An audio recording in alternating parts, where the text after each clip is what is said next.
Hello दोस्तों, नमस्कार। मैं अपने यूट्यूब चैनल में आप सभी का स्वागत करती हूँ। मेरा प्रिय गीत अच्छा लगेगा तो लाइक कीजिएगा, सब्सक्राइब कीजिएगा और कमेंट में बताइएगा कैसा लगा मेरा गीत। कौन फूलवा फूलेला सांझे रे सबेरावा, यारे सांझे रे सबेरावा। कौन फूलवा फूले भीनु सहारा ये हरी। कौन फूलवा फूले भीनु सहारा ये हरी। चंपा फूलवा फूलेला सांझे रे सबेरावा, यारे सांझे रे सबेरावा। चमेली फूलवा फूले भीनु सहारा ये हरी। चमेली फूलवा फूले भीनु सहारा ये हरी। से फूलवा बनहबो रंजीत भैया के पगिया, सोनुआ भैया के पगिया।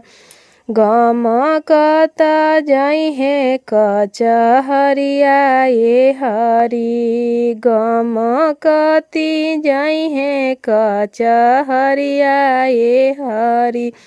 कचहरिया के लोगवा पूछे एक बतिया, पूछेला एक बतिया।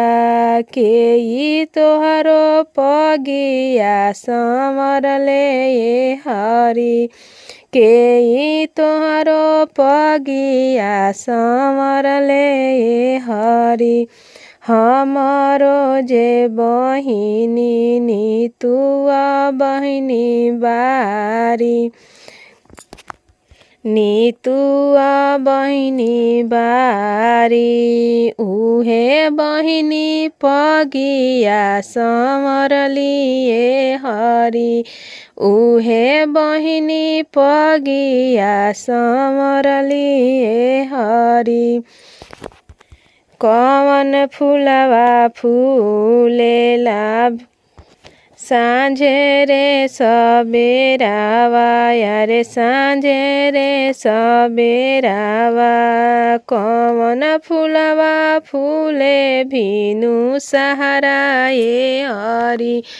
कौन फूलवा फूले भीनु सहारा ये हरी। चंपा फूलवा फूलेला सांझे रे सबेरावा, यारे सांझे रे सबेरावा।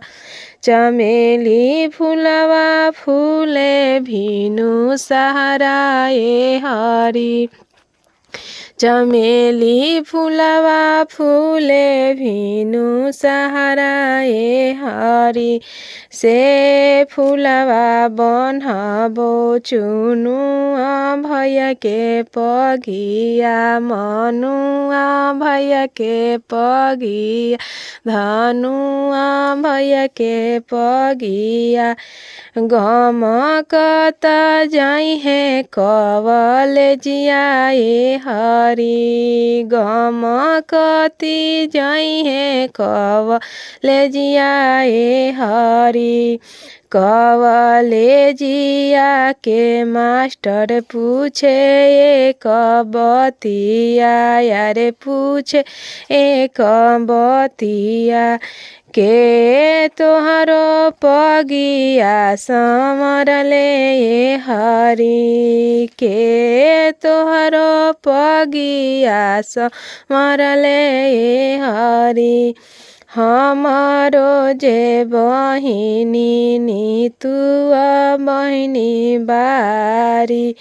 उहे बहिनी पगिया संवरली ये हरी। उहे बहिनी पगिया संवरली ये हरी।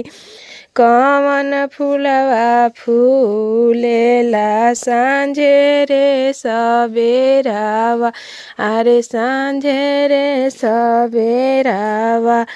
कवन फूलवा फूले भीनु सहरा ए हरि। कवन फूलवा फूले भीनु सहरा ए हरि।